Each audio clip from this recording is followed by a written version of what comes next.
I am joined by Charlotte. Hello, Charlotte.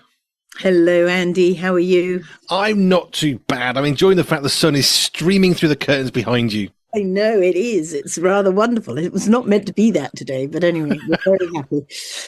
Let me just make sure I get your surname right. Is it de Clay? How do I say that better? De Clay. Yeah, De Clay. it's weird, but that's how it's pronounced. No, it's fine. Is that Dutch? Out of It is. It's sort of German Dutch, sort Okay. of. Yeah, but I married it, so Fair enough. Now, we're here to talk about a few things, one of which, of course, is going to be the performance this coming Friday as we are recording this in Trafalgar Square. It's Wintershall. It's Passion of the Christ. Just give me, before we get into this properly, what's your take at this point on the Passion of the Christ in Trafalgar Square in London in a few days? What's your take on where this play has got to now? Well, Andy, it's been 15 years we've done this play, and it's been extraordinary. The privilege and the highs and lows. I mean, we had 2 blank years with COVID where I stood with the Cardinal and the Archbishop of Canterbury, and we just prayed for London and Britain and our world with not a soul in the square. We've had terror threats, we've had marches, we've had demonstrations, but somehow we've gone on and told the story and put the cross up in the square. It is sad that this is our last year, but that just happens. All good things have to come to an end. But it's. I hope and pray that it's really had an impact. In sort of for all faiths and none, that they've learnt what the reasons for Easter are and the meaning of Good Friday before Resurrection Sunday. And I just hope that it's sort of brought encouragement and just a feeling of well-being, and to give other people confidence that we can tell our story as well. Because telling our stories is important, because if we don't, the story isn't told. I know it sounds like a really simple statement, but it's actually importantly true that we do need to tell the story of what happened in history just over 2,000 years ago with Jesus Christ, who was then, sacrificed his life. The historical part, I guess, would be the Romans killed him on a cross, but it's the story of stories. It is a story, and it's a story that hasn't died. And it's a story that keeps telling, and it just brings hope that even through the bad times, we've always got a God who loves us and is there for us at the other end of the road. So it's a story of hope. That's what I think in these times we need hope. We absolutely do. And all the stories in the world ever, this is one that's actually going to bring the most hope. For people who perhaps are less aware, what's your involvement with the play? How come you're involved with this week? I produce the play, which usually means you've got to raise the money and get the toilets in place. So that's what I do. And it is, and part of, the reason we're not going to go ahead is it has become very, very expensive to put on, to get the sound, to get the big screens, to get the security. It's deeply challenging for us now. And we've got such a big other growing program with our educational program and our other productions at Wintershall, which is only sort of 40 minutes on the train from Trafalgar Square. We thought we would really try and consolidate that a bit. So as the producer and a trustee, we made the decision that this will be the last year, but we will come out somewhere else. As I've just said, unless Jesus died, we would have had no resurrection. And so our time now is waiting for the new resurrection of what we're meant to be doing over Easter. And so we watch and wait. And the cast who are volunteers, and it is their vocation to do this, are ready to do whatever they feel we're being led to do, basically. It's one of the elements that I liked as soon as I heard of it. You've got basically this amazing cast of people from all sorts of manner of backgrounds. They're not all necessarily working in films and the movies. These are people who are giving of their time to tell this story for all sorts of reasons. And I think that's got to be one of the most beautiful elements of this for me, is that these are people who are committing their time to want to do this. Yeah, it is definitely vocational, particularly with the older members of the cast who have done it for 30 years. And I mean, we are all faiths and none, but we are community and we are there for each other. And I think what has happened, particularly since COVID, my dad started and wrote this play. I remember him saying in about 2014, we'll have to wrap this play up because all the disciples are on walking sticks. And he said they'll all be dead. But now we haven't got a disciple over the age of 30. So we are amazed at these 12 young men that have popped up in our lives, plus other lovely young ladies. And somehow the cast, and they're volunteers, they're not going to get rich with us. And they have to give up their Saturdays and their Sundays, and they don't have their mobiles. And Ashley's pretty strict with them, our director. And yet they want to come and do it. And they are learning the story, perhaps for the first time. But I think they love the community because we're all ages. We have some with multiple learning difficulties, and we've got a lovely lady in a wheelchair. But actually, we're all part of what makes life real. And so we're very lucky with these marvelous, dynamic young disciples. And the man who plays Jesus, I mean, he's in his late 20s now. He's a full-time secondary school teacher in a vast school teaching sort of English. And I just think he's amazing that he gives up his weekends on the back of an exhausting week. Said to me on Sunday, thank goodness it's the holidays, so I can really focus in. But people feel led to be in this, to tell this story. They want to tell the story. And this is going to be happening right in the smack in the middle of London, in Trafalgar Square specifically. How did that location become the venue for what you're doing today? Well, I think Dad... I think they felt that we were very much at Wintershall. And if people heard about Wintershall and were lucky enough to come, that was wonderful. And those are paid for tickets. And it's the full life of Christ that we do in June. And everybody brings a picnic and sits out on the grass. And we follow Jesus in this immersive theatre way through his life. He felt that actually it's time to take it out. And they started first in Guildford High Street, and we did it in Guildford High Street. And then actually it was Mum who I think pushed Dad into saying, let's see if we can do it in Trafalgar Square. And it was absolutely nutty idea, but they pursued it and hence they got the slot. And actually, I think that I think it was Boris Johnson, and I think it was a Hindu man who Dad talked to, who said, we've all got our time there. Good Friday looks free. So we thought, Good Friday it is then.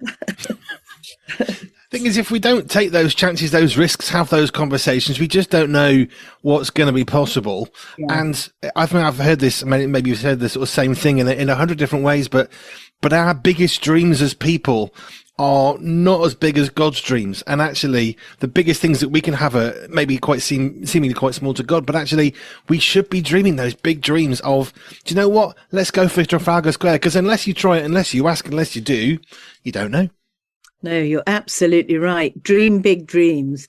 And, if it's meant to be, they'll come into place because it's not actually in our own strength that you could do it. I mean, it's just a joke. I am just a sort of a grandmother, a housewife.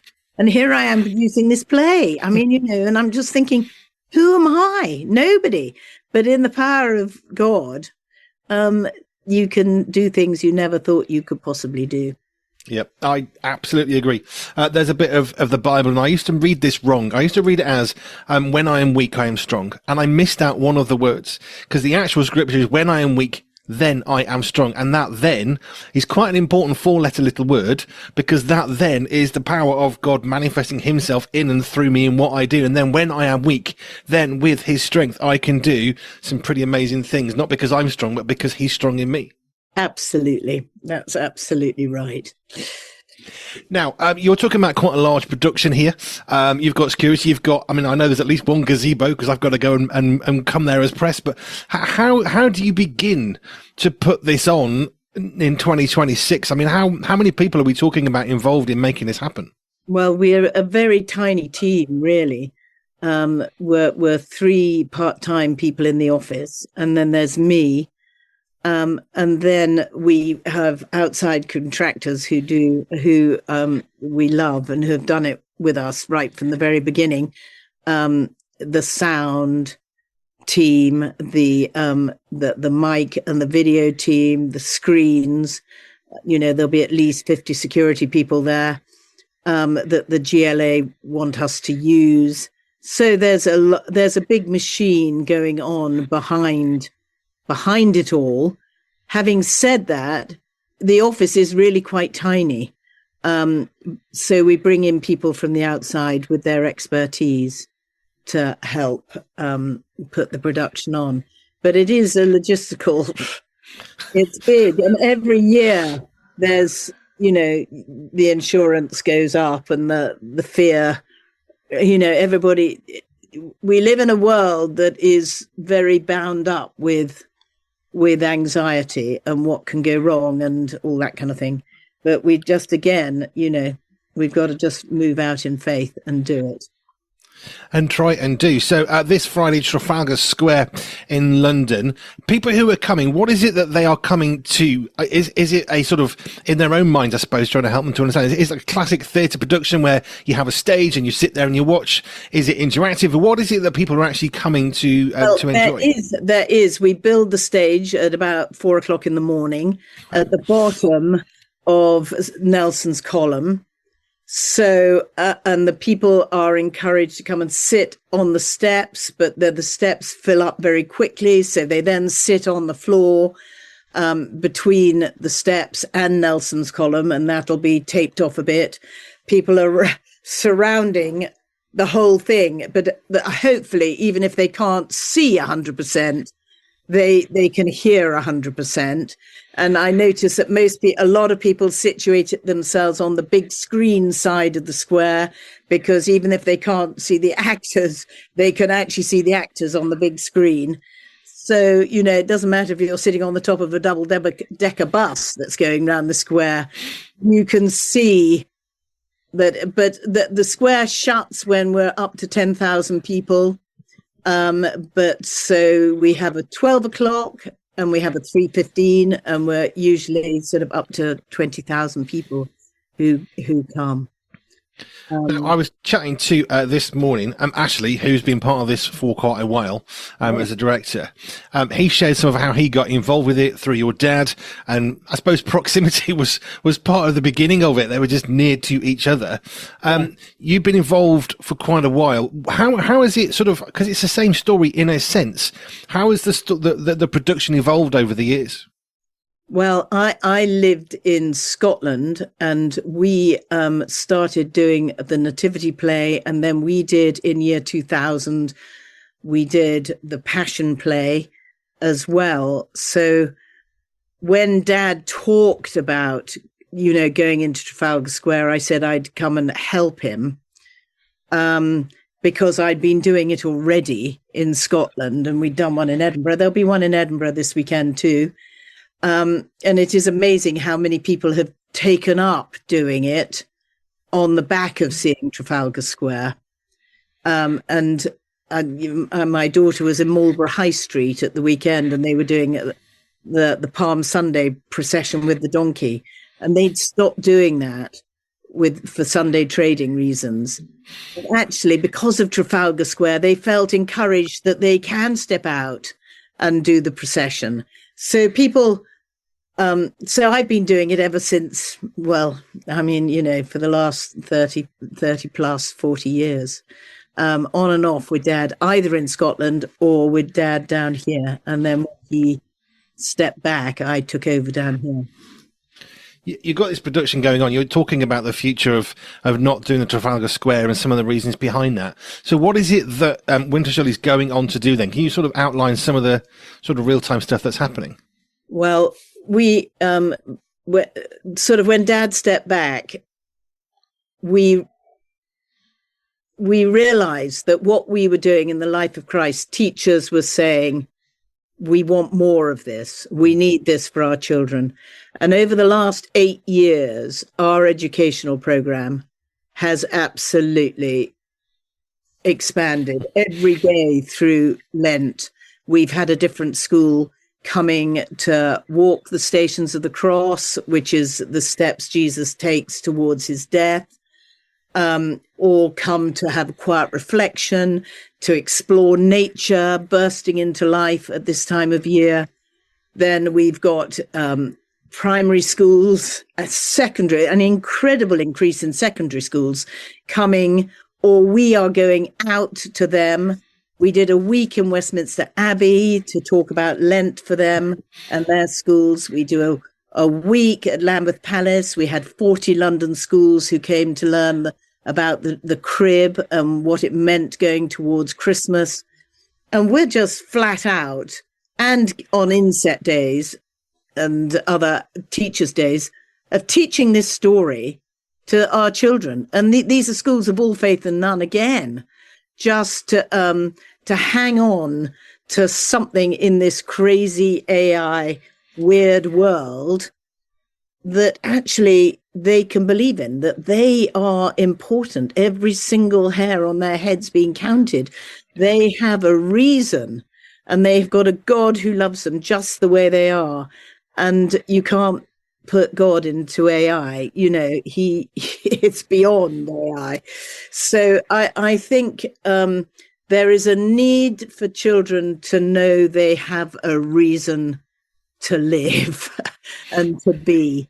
And I think the teachers are seeing it with this massive sort of mental health issues and all these other diagnoses that our children, that actually they need something that their children in their classes can hold on to give them hope and a future. I can't remember the newspaper. I think it might have been the Telegraph or the Independent. I can't remember. But they looked at a study of what do children believe. And what they found was that so many of the children, quite instinctively, under the age of about 8 years old, would say, well, I believe in what we might describe as a God, a deity, a higher power. But they kind of went further than this sort of innate belief that sociologists were discovering in younger children. And then, of course, at the time that kind of gets beaten out of them in all sorts of ways. Which is why it's so important to give them some understanding for something that quite evidently they already know, but perhaps don't have the details of. And that's where things like Passion of the Christ or the Nativity or the various things that we can do as churches or as what you're doing, it does make a difference, and it does matter because, in a sense, from my perspective, it's filling in the blanks that are already there. Yeah, absolutely. That, you know, they know it deep inside of them. They know. It's, if anything, it's the teachers and the adults who are bashing it out of them that give them, and that's why I'm always so encouraged when a school decide to bring just their teachers here for a day. And, you know, teachers are super stressed, and it's really difficult to teach what they have to such a diverse class group now. And they need the peace. They need it to help their kids understand it. So I am really always deeply encouraged that they're even wanting to come, to come and be with their so they can take it back into their classroom. And then we do assemblies because schools don't know what to do assemblies on. Then we do the Life of Christ, and we've got over 70 schools booked already coming to the Life of Christ. I mean, 70 schools. It's the most we've ever had. So, that's wonderful. And so many of them are secondary schools and they travel miles. We've had them Birmingham and we've even had Liverpool. I mean, it's just crazy. And they spend overnight to come. So it is, they want to know the story of Jesus. They need to know the story of Jesus.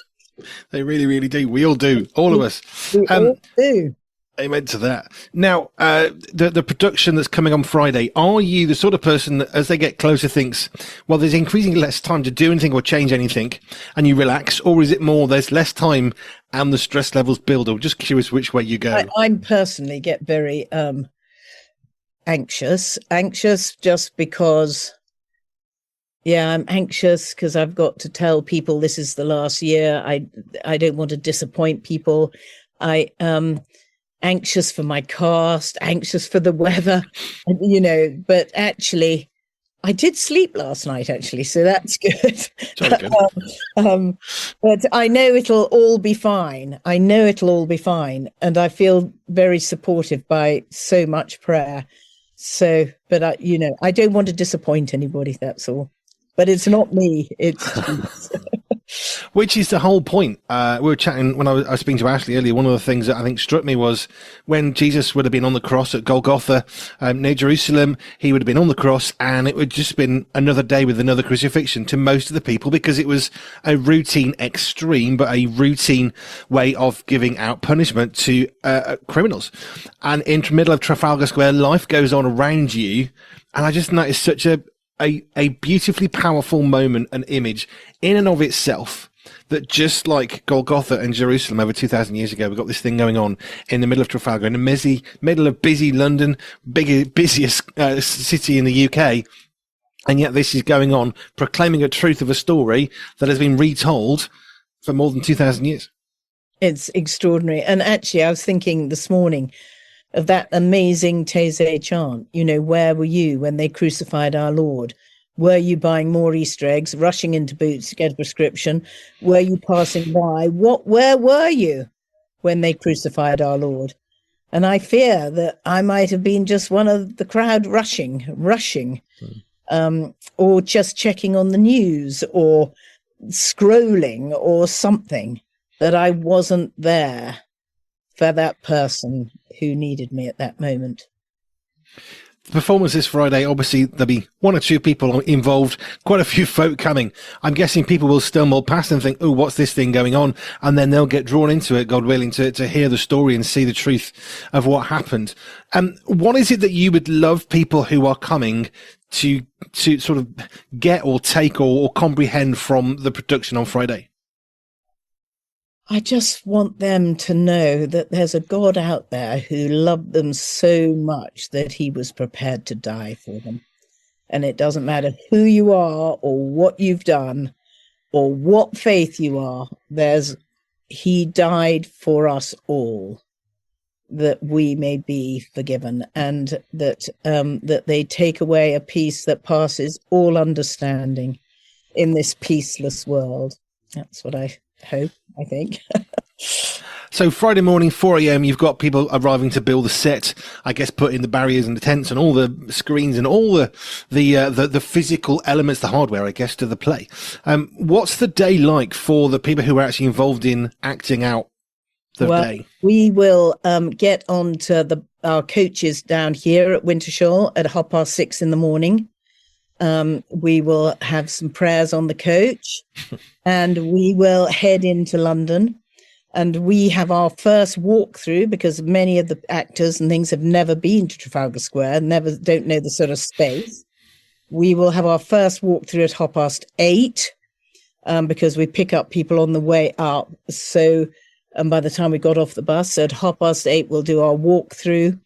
Then we'll do sound checks. Then we'll do a few press things.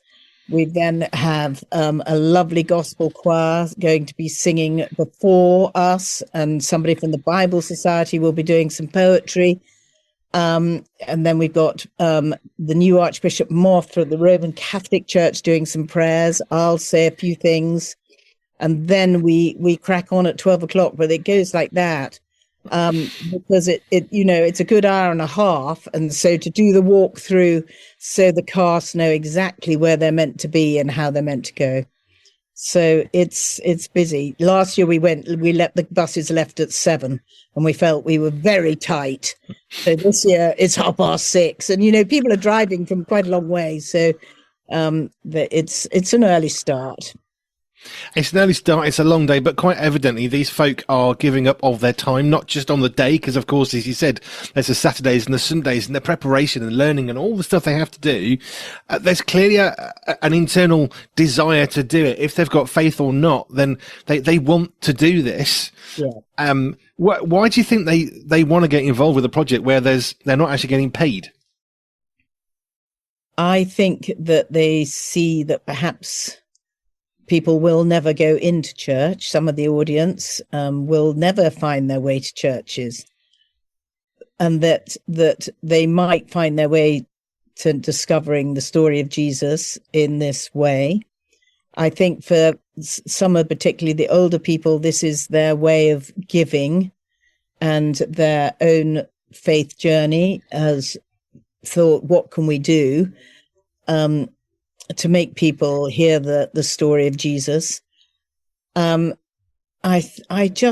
think they do it because the older people passionately believe that this is a vocation for them. And actually, each and every member of the cast is vital. I mean, we really are all part of the body of Christ. And I know that sounds very sort of scriptural, but each and every one of us have a role that without the other, it wouldn't be quite the same. Which is demonstrated, of course, through the production, because you've got people working on microphones or screens or generators. You've got security, all these different elements. It's not just about the person playing Jesus in the middle. Yes, that's obviously going to be an important role, but they're not there without everybody else. So even the generalized sort of slightly less focused production, it's all pointing to that very, very same image that, we all matter and we actually are all needed to accomplish this thing. Absolutely. Every single person is needed. Amen to that. I can't think of a better way to end actually than that. Every person is needed in this world. Charlotte, thank you so much. Here at Pure 247 Radio, we've had the privilege of speaking to some amazing people with some amazing stories. I was about 5k off the coast paddling, and I was watching this storm on the land, and it literally hit a mountain. And rather than just going over the top of it, just turned and just came straight at me. You can't stay on the board in that instance, so I literally am jumping off the back of the board. I've got everything tethered down on the board. I'm just holding on to the back of the board. As I walked in, there was a fight going on the floor. There was a police sergeant sailing over the desk to help with restraining somebody. And the doors were clanging shut, all the big metal gates, and there were alarms going off and radios. And I felt this most enormous peace come over me, because I realised that this is where God wanted me to spend my career behind bars. It was like a baptism of fire, and it was like the most socially deprived council wards in Britain. And then we were going into schools, and then kids were coming to the gigs, but then knocking on my door at night, and I was out there playing football till 11:30 p.m. at night, 12 o'clock, feeding kids, running youth clubs. If you've missed an inspiring conversation and want to catch up, or you'd like to revisit a brilliant interview, you can. Our interviews are available on YouTube and podcast, so you can always catch up anytime you like. Search for Pure 247 Radio wherever you get your podcasts, or find our YouTube channel at Pure 247 Radio, or head over to www.pure247radio.org/catch up.